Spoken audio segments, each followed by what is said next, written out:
Blood circulation क्या होता है? ब्लड का सर्कुलेशन हमको समझना है, तो जरा ध्यान दो। ब्लड सर्कुलेशन के बारे में सबसे पहले डिस्कवर किया था William Harvey. Scientist William Harvey ने सबसे पहले ब्लड सर्कुलेशन समझाया। अब ब्लड सर्कुलेशन के दो टाइप हैं। ब्लड सर्कुलेशन के दो टाइप हैं। पहला है ओपन सर्कुलेटरी सिस्टम और दूसरा है closed circulatory system. Circulatory system open circulatory system और क्लोज्ड सर्कुलेटरी सिस्टम, दोनों का मतलब समझो। मान लो ये किसी की बॉडी हो गई, इस बॉडी के अंदर ब्लड भरा हुआ है, ये ब्लड हो गया। बॉडी के अंदर ब्लड भरा हुआ है, इस बॉडी में कहीं भी ब्लड वेसल्स नहीं है। ब्लड वेसल्स नहीं है, बॉडी के अंदर ब्लड है, ब्लड वेसल्स नहीं है, नलियां नहीं है, पाइप नहीं है।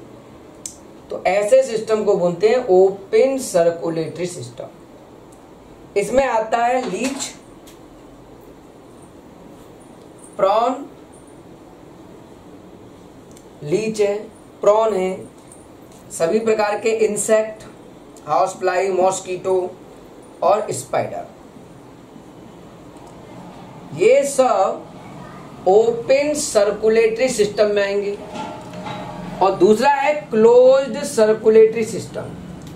इसमें मान लो ये बॉडी है और इसमें है ये ब्लड वेसल्स, ये हमने ब्लड वेसल्स मान ली। इसमें बॉडी में ब्लड नहीं होगा, इसमें ब्लड फ्लो करता है ब्लड वेसल्स के अंदर। तो इसमें ब्लड वेसल्स हैं, ये ब्लड वेसल्स इसमें पाई जाएंगी और उसके अंदर ब्लड कन्फाइम रहेगा, ब्लड पाया जाएगा। तो इस तरह से इसे बोलेंगे हम क्लोज्ड सर्कुलेटरी सिस्टम।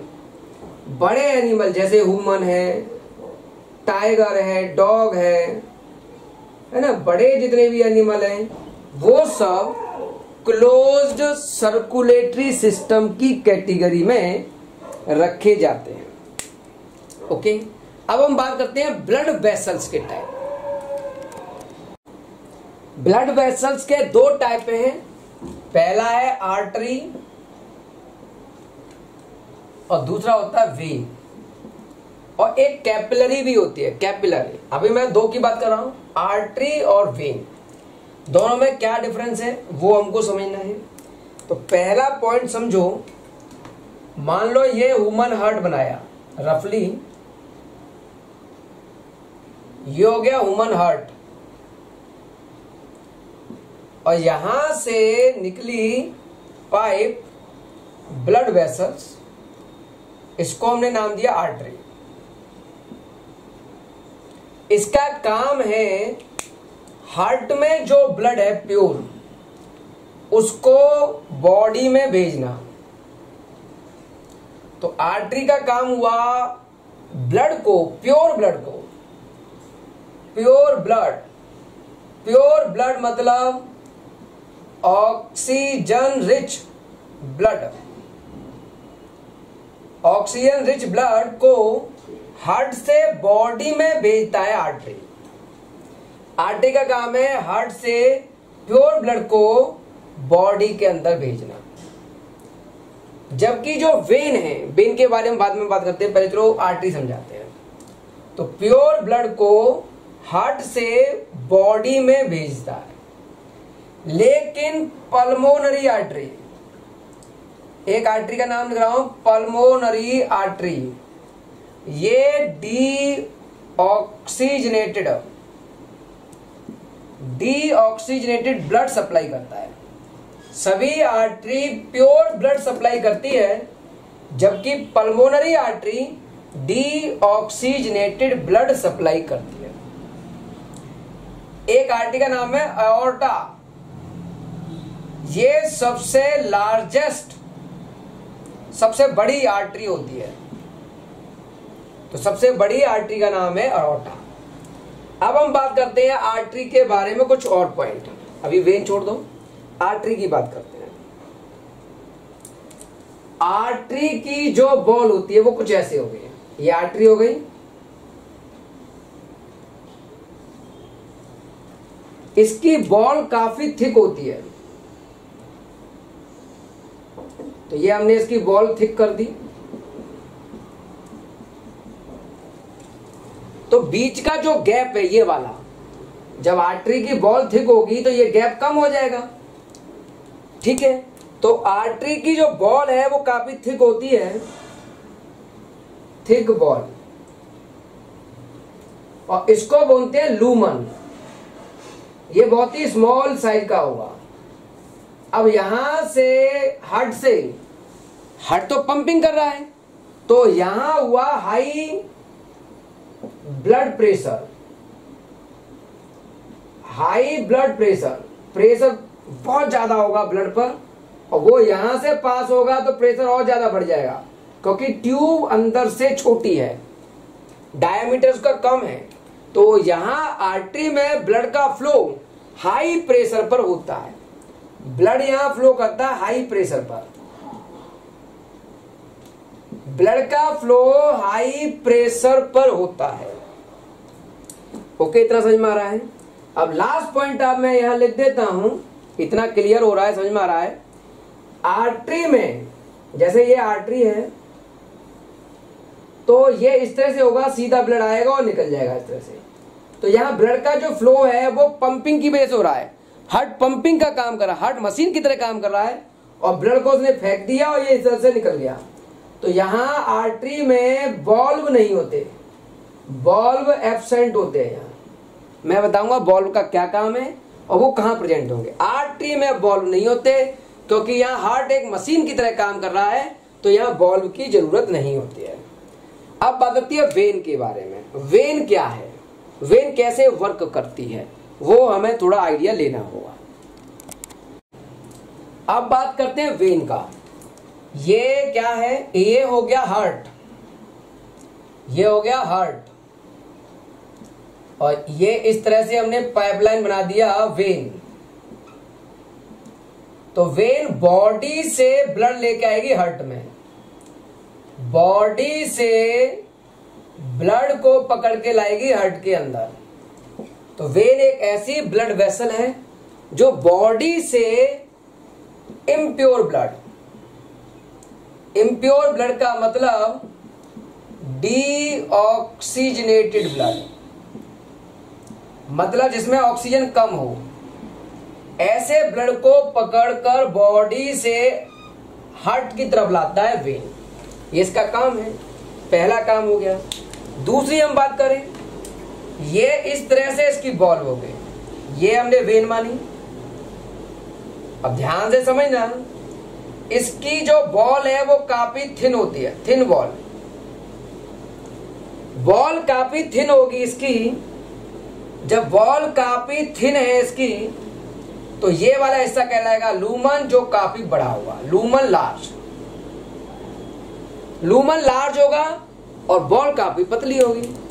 अब बॉडी नीचे से, बॉडी पार्ट से ब्लड ऊपर आना चाहता है इस तरह से। अब समझो, जब ब्लड ऊपर की तरफ आएगा, ब्लड का फ्लो ऊपर की तरफ हम दिखाएंगे, तो क्या होगा, ऊपर आया फिर नीचे चला गया, फिर ऊपर आ गया फिर नीचे चला गया। तो ब्लड ऊपर हार्ट तक जाएगा कैसे? तो इसके लिए जो हमारी मसल्स होती हैं हाथ पैरों की, वो कॉन्ट्रैक्ट करेंगी, तब ब्लड ऊपर आएगा। मसल ने कॉन्ट्रैक्ट किया, ब्लड ऊपर आ गया। जब मसल रिलैक्स करेगी तो ब्लड नीचे चला जाना चाहिए, लेकिन इसमें होते हैं बॉल। ये क्या बना दिए मैंने, बॉल बना दिए। तो ये हो गए आपके बॉल। इससे क्या होगा, हार्ट का जब मसल्स कॉन्ट्रैक्ट करेगी तो ब्लड ऊपर आया और वो यहां इकट्ठा हो गया, और कॉन्ट्रैक्ट किया तो ये बॉल खुल गया और ब्लड यहां आ गया। जब वो रिलैक्स करेगा मसल्स, हाथ पैरों की मसल जब रिलैक्स करेगी तो ये बॉल बंद हो जाता है, जिसे ब्लड नीचे ना आ पाए। फिर मसल ने कॉन्ट्रैक्ट किया तो ये खुल जाएंगे और फिर ब्लड ऊपर आ जाएगा। इस तरह से वो हार्ट तक ब्लड को पहुंचाएगा। तो किसकी सहायता पहुंचाएगा? बॉल्व की सहायता से।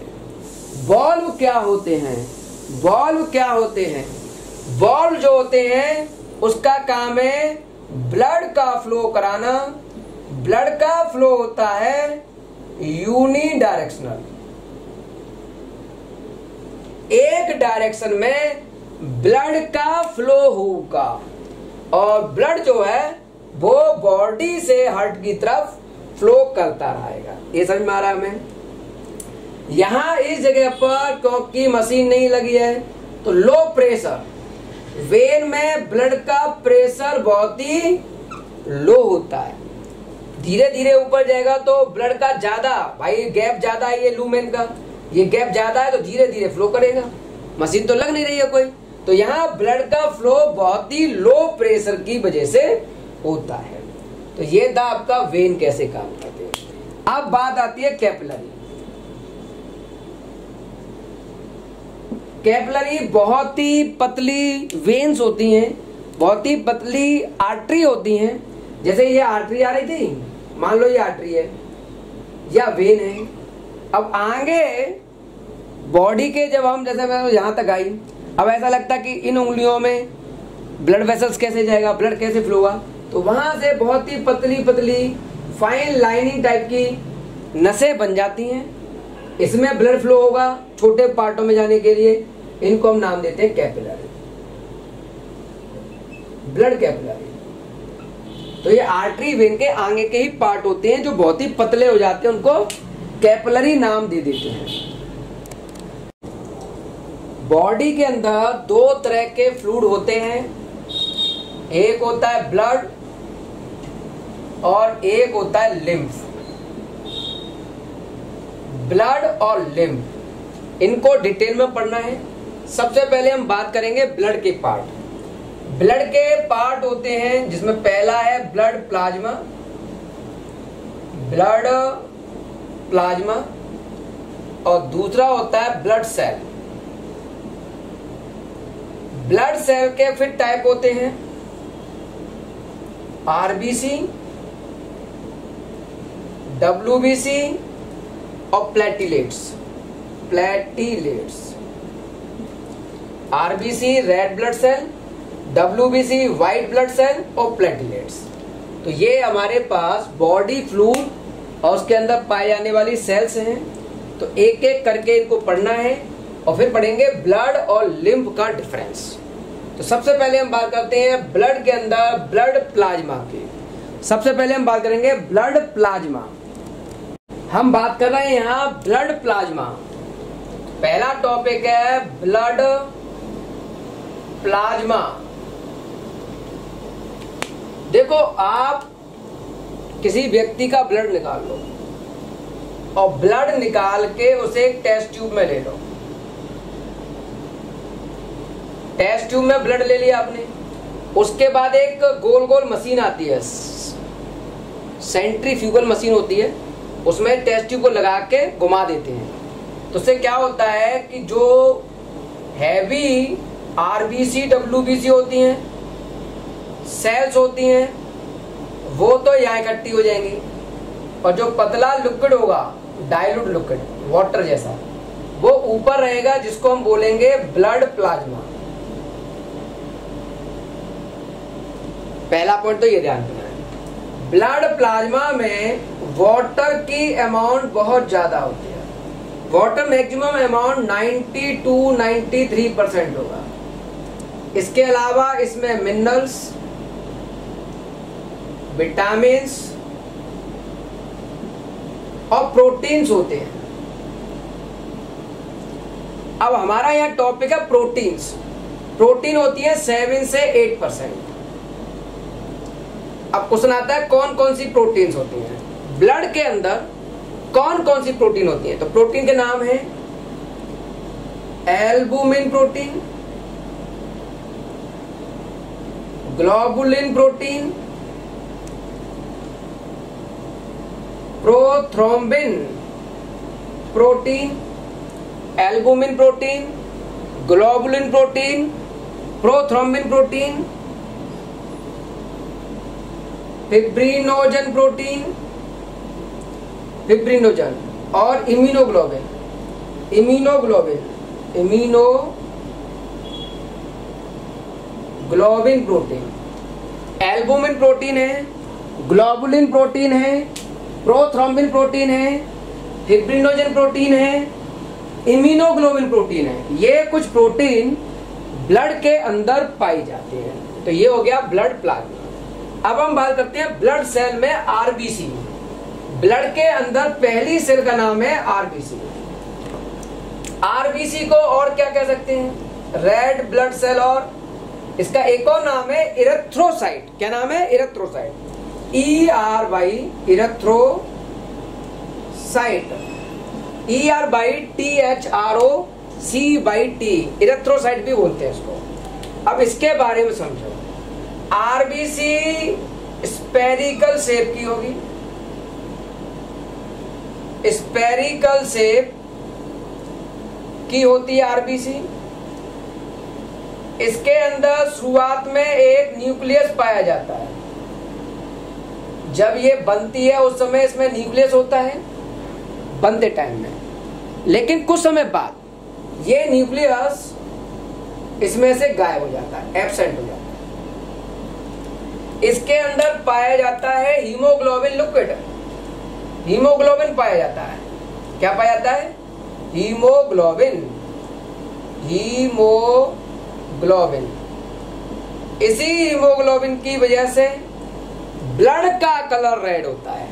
तो ब्लड का जो कलर है, ब्लड का जो कलर है रेड, वो इसी हीमोग्लोबिन की वजह से होता है। ओके, दूसरा पॉइंट जो ध्यान रखना है, आरबीसी बोन मैरो,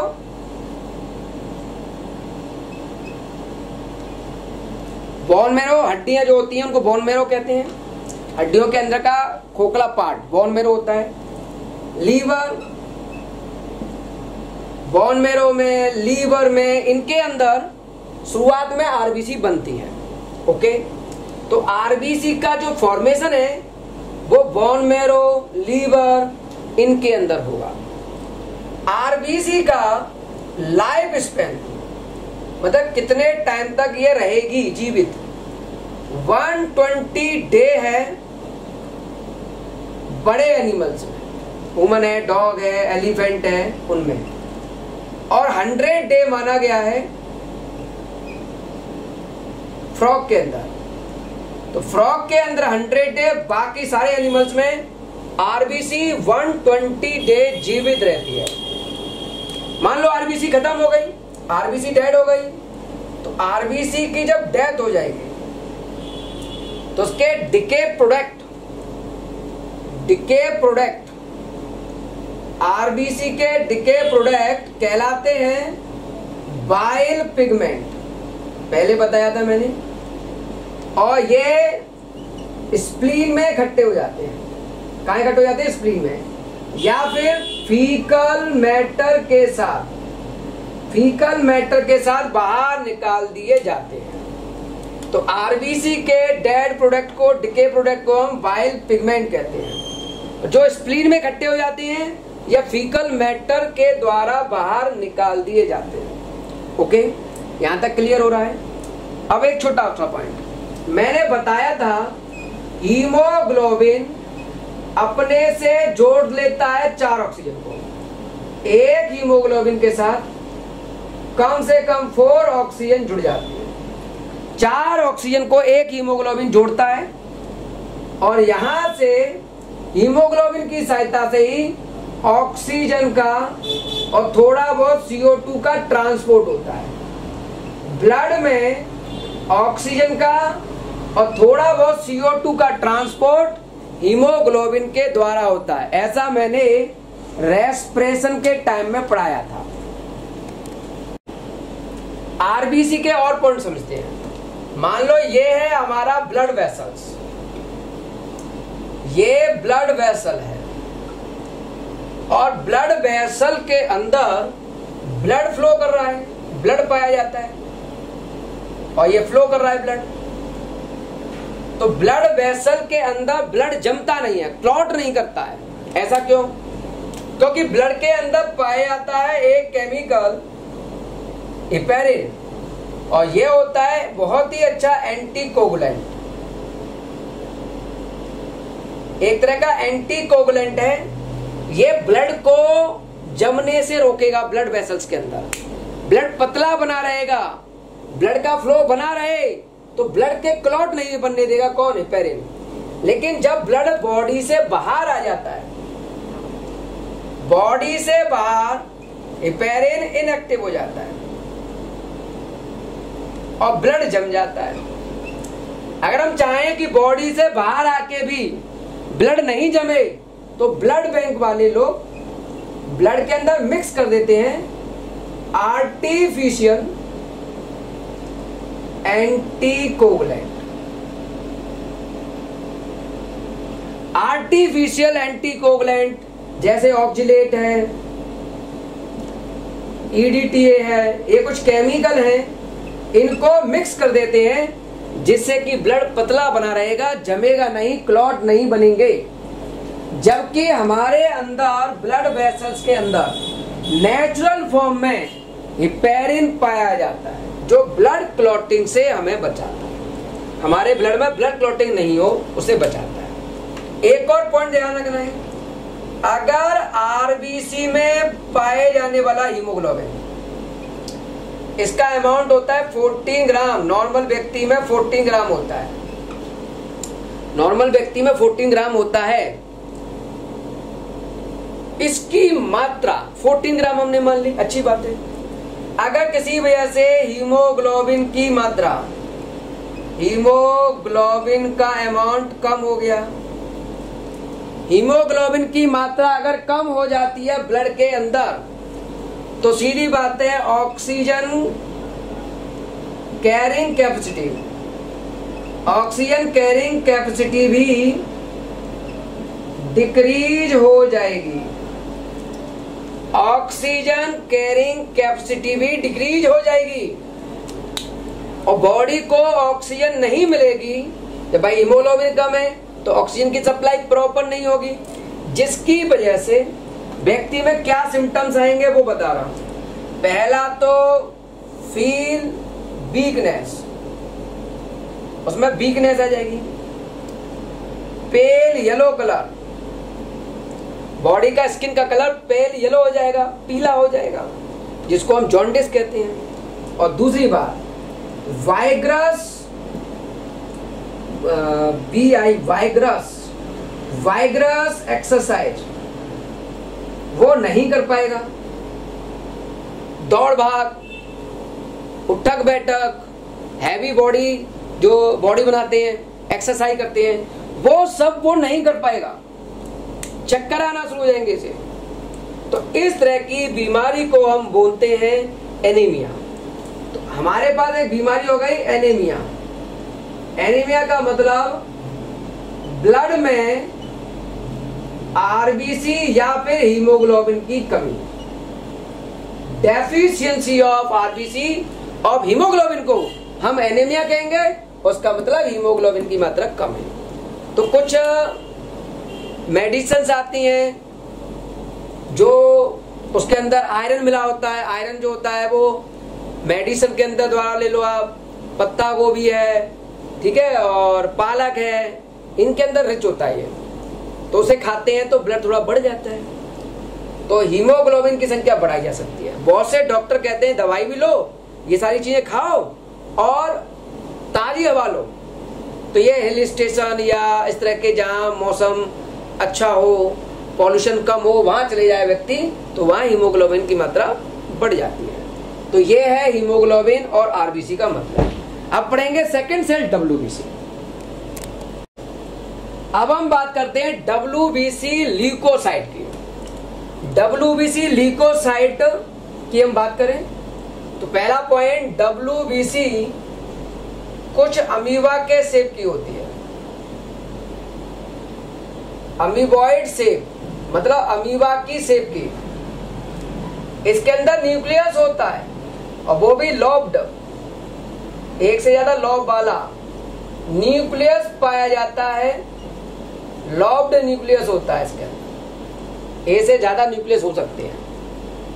तो न्यूक्लियस पाया जाएगा। WBC अमीबा की शेप की होगी, टेढ़ी मेढ़ी होगी, स्पेरिकल नहीं होता है।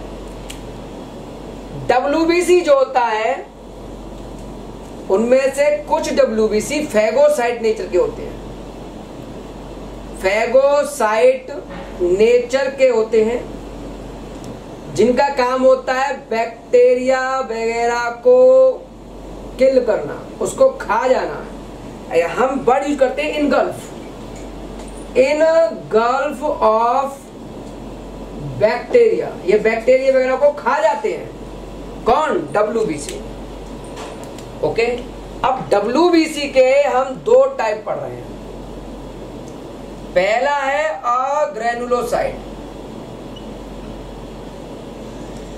और दूसरा होता है ग्रेनुलोसाइट।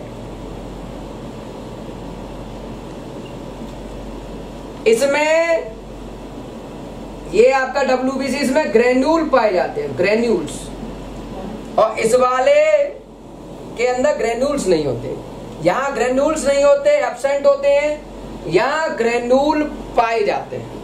अब जिनमें ग्रेन्यूल पाए जाते हैं उनके फिर टाइप हम बता रहे हैं। इसमें आता है लिम्फोसाइट। लिम्फोसाइट, एक मिनट रुक जाओ, गड़बड़ हो रहा है। ग्रेन्यूल पाए जाते हैं तो फिल बढ़ाना चाहिए, तो यहां हम कह सकते हैं इओसिनोफिल। इओसिनोफिल, बेसोफिल और न्यूट्रोफिल। फिल मतलब भरा हुआ, कैसे भरा हुआ? ग्रेन्यूल से भरा हुआ। और यहां आते हैं दो, मोनोसाइट और लिम्फोसाइट। इस तरह से WBC के टाइप हैं। इसमें मैं छोटा छोटा आइडिया दे रहा हूं। M for mummy, M for mummy, mummy बड़ी होती है। सबसे लार्जेस्ट WBC मोनोसाइट होती है। L फॉर लल्लू, लल्लू मतलब छोटा, तो सबसे स्मॉलेस्ट WBC होती है lymphocyte. Neutrophil, N for number, number में सबसे ज्यादा मैक्सिमम जो WBC होता है वो न्यूट्रोफिल है। इसमें मोनोसाइट, लिम्फोसाइट और न्यूट्रोफिल, ये तीनों ही फैगोसाइटिक नेचर के होते हैं, मतलब बैक्टीरिया को मार सकते हैं। इओसिनोफिल एलर्जी से रिलेटेड है। जब एलर्जी होती है तो इओसिनोफिल की मात्रा बढ़ जाती है। तो इस तरह से ये WBC के टाइप्स हैं। ठीक है, इसमें मोनोसाइट, लिम्फोसाइट और न्यूट्रोफिल फैगोसाइटिक नेचर के हैं, और इओसिनोफिल और बेसोफिल फैगोसाइटिक नेचर के नहीं होते हैं। ठीक है, लाइफ स्पेन इनका वही 2-3 घंटे, 2-3 दिन, इससे ज्यादा नहीं होता है। और बोन मैरो के अंदर भी ये बनते हैं। बोन मैरो के अंदर WBC बनते हैं। ठीक है, बोन मैरो के अंदर ये बनते हैं। ठीक है, WBC समझ में आ रहा है क्या WBC का मतलब है? एक होते हैं प्लेटिलेट्स, एक होते हैं प्लेटिलेट्स, वो समझना है। प्लेटिलेट्स क्या होते हैं? प्लेटिलेट्स क्या होते हैं? पहला पॉइंट, प्लेटलेट्स भी एक तरह की सेल्स हैं जो ब्लड में पाई जाती हैं। इसका काम होता है ब्लड क्लॉटिंग में हेल्प करना। ब्लड क्लॉटिंग के अंदर ये हेल्प करता है। कैसे करेगा? जैसे ये हमने इस तरह से माना कि ये हमारा हैंड है, अब हमें चोट लग गई तो यहां से कट गया मान लो, तो यहां जो ब्लड भरा होगा, जो यहाँ ब्लड होगा, वो ब्लड बाहर आना शुरू हो जाएगा। तो ये ब्लड बाहर आ गया, लेकिन कुछ समय बाद अगर हम इसको दबा के रखें तो कुछ समय बाद ब्लड का फ्लो रुक जाता है। क्यों रुक जाता है? इसमें इस तरह से फिब्रिन का जाल बनता है, फिब्रिन का जाल बन जाता है और उसमें हमारी आरबीसी और डब्ल्यूबीसी इस तरह से इसमें फंस जाती है। आरबीसी और डब्ल्यूबीसी इस तरह से फंस जाएंगी तो ये ब्लॉक हो जाएगा और ब्लड का फ्लो रुक जाता है।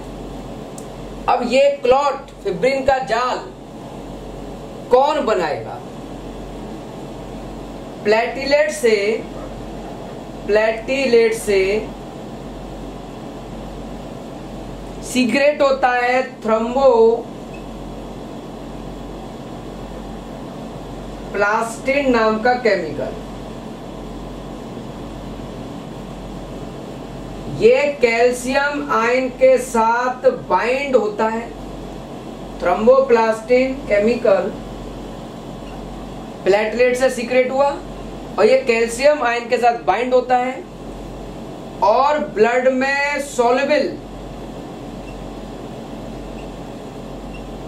फिब्रिनोजन प्रोटीन्स को, ये दोनों मिलके कन्वर्ट करते हैं इसको फिब्रिन प्रोटीन्स में। ये इनसॉल्युबल होगा और ये फिब्रिन का जाल यहां बन जाएगा और उसमें आरबीसी डब्ल्यूबीसी फंस जाएंगी और ये क्लॉट बन जाएगा यहां और फिर ब्लीडिंग नहीं होगी। तो ब्लड का क्लॉट करके ब्लड क्लॉटिंग में ये हेल्प करेगा कौन? प्लेटलेट्स। एक फंक्शन तो ये हो गया। दूसरा फंक्शन जो नॉर्मली हम ध्यान रखना चाहते हैं, ये ब्लड वेसल्स है। ब्लड वेसल जैसे आर्टरी है, वेन है, इसमें स्मॉल होल्स होते हैं, इनमें स्मॉल होल होते हैं। अगर होल होगा तो इसमें भरा हुआ ब्लड बाहर लीक हो जाएगा। तो इन होल्स को बंद करने के लिए प्लेटिलेट सेल इसमें फिट हो जाती हैं इन होल्स में और ये होल बंद हो जाते हैं। जब हमको डेंगू फीवर होगा या कोई बड़ी बीमारी होती है तो प्लेटलेट की सेल में कमी आ जाती है। तो ये जब ढक्कन खुल जाएंगे, प्लेटलेट की सेल कम होगी तो ये ढक्कन खुल जाएंगे, होल खुल जाएंगे। जब ये होल खुल जाएंगे तो ब्लड बाहर बॉडी में फ्लो कर जाता है, जिसकी वजह से बॉडी में इन्फेक्शन हो जाएगा और डेथ के चांस बढ़ जाते हैं। तो प्लेटलेट एक तरह से ब्लड वेसल के जो होल हैं उनको क्लोज करता है और साथ में ये ब्लड क्लॉटिंग में भी हेल्प करता है। ठीक है, ये ध्यान रखना है आपको। इसके बाद ये पूरा टॉपिक समझ में आ गया। ब्लड की सेल्स, तो ये तैयार करो।